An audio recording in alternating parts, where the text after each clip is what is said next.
आइए समझते हैं वेव फ्रंट क्या होता है। वेव फ्रंट को समझने से पहले आपको फेज अच्छे समझ में आना चाहिए। अगर आपको फेज नहीं पता है तो डिस्क्रिप्शन बॉक्स में मैं उसका एक वीडियो का लिंक दे दूंगा जो हमने फेज को समझाने के लिए बहुत ही अच्छे तरीके से बनाई हुई है, आप उसको देखिए इस वीडियो को देखने से पहले। तो यदि आपको फेज की डेफिनेशन पता है, फेज का मतलब पता है, तो वेव फ्रंट को समझना बिल्कुल आसान है। आइए स्टार्ट करते हैं वेव फ्रंट क्या होता है।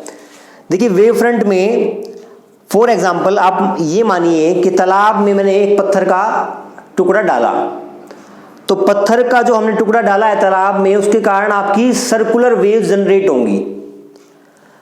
अब आप ये मानिए कि जहां पर मैंने पत्थर डाला है वहां से r डिस्टेंस का मैंने एक हाइपोथेटिकल सर्कल एज्यूम कर लिया। उस हाइपोथेटिकल सर्कल के ऊपर मैंने अलग अलग जगह पर 5-6 थर्मोकोल की शीट के छोटे छोटे टुकड़े डाल दिए, इस तरीके से। क्लियर है? अब जब पत्थर डाला तो क्या सारे थर्मोकोल की शीट के टुकड़ों के पास वेव एक साथ पहुंचेगी? जी हाँ, एक साथ पहुंचेगी। अब जब वेव जनरेट होगी तो सारे थर्मोकोल की शीट के टुकड़े एक साथ मैक्सिमा पे आएंगे, एक साथ मिनिमा पे आएंगे, एक साथ मैक्सिमा, एक साथ मिनिमा। इसका मतलब वो सारे पानी के पार्टिकल्स जो ऑसिलेट कर रहे हैं उस सर्कल पे, वो सारे सेम फेज पे हैं, सेम फेज में हैं। फेज का मतलब यही होता है कि अपनी ऑसिलेटरी जर्नी के किस फेज में पार्टिकल है, मैक्सिमा पे है, मिनिमा पे है, मीन पोजीशन पे है, या मीन से और मैक्सिमा के बीच में है लेकिन पॉजिटिव डायरेक्शन में ट्रेवल कर रहा है। तो ये सारे फेज होता है। अब यहां पर जो इस सर्कल पर लाई करने वाले पानी के पार्टिकल हैं उनका ऑसिलेटरी मोशन जब होगा तो सारे पानी के पार्टिकल्स एक साथ मैक्सिमा, एक साथ मिनिमा पे आएंगे। इसका मतलब वो सारे पार्टिकल्स सेम फेज में हैं।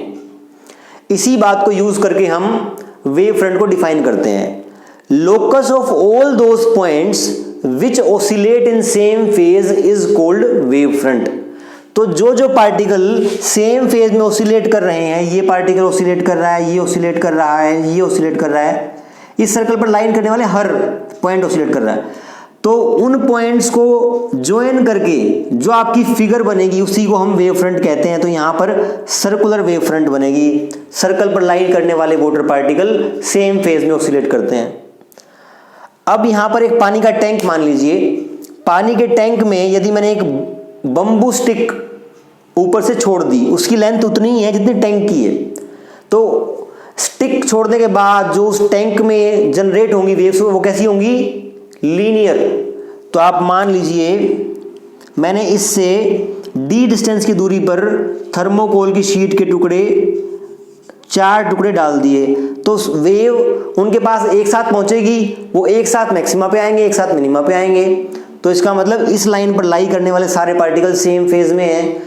उन पॉइंट्स को ज्वाइन कर देंगे तो एक लाइन बनेगी।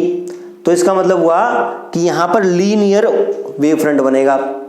सिमिलरली यदि आप वाटर के बल्क में जाके कोई ऐसा डिस्टर्बेंस क्रिएट करते हैं जिससे कि आपकी स्फेरिकल वेव फ्रंट जनरेट होती हैं, स्फेरिकल डिस्टर्बेंस जनरेट होती हैं, तो ऐसे केस में स्फीयर उस पॉइंट से r डिस्टेंस की दूरी पर जो स्फीयर बनेगा उस पर सारे पार्टिकल्स एक ही फेज में ऑसिलेट करेंगे, तो वहां पर स्फेरिकल वेव फ्रंट होगा।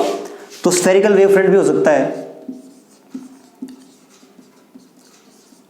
सिमिलरली आपका सिलेंड्रिकल वेव फ्रंट भी हो सकता है। कैसे हो सकता है? अगर आप पानी के अंदर एक स्टिक डालते हैं और उस स्टिक में ऐसा कोई करंट या कोई शॉक प्रोड्यूस होता है कि वो चारों तरफ पानी को डिस्टर्ब करता है, तो उससे एक सिलेंडर बनता हुआ आगे जाएगा और उस सिलेंडर पर लाई करने वाला हर पार्टिकल क्या होगा? मैक्सिमा या मिनिमा जो भी होगा एक साथ होगा। इसका मतलब आपके सर्कुलर, लीनियर, स्फेरिकल और सिलेंड्रिकल अलग अलग तरह के वेव फ्रंट होते हैं। तो हमने इस तरीके से वेव फ्रंट को आज समझा।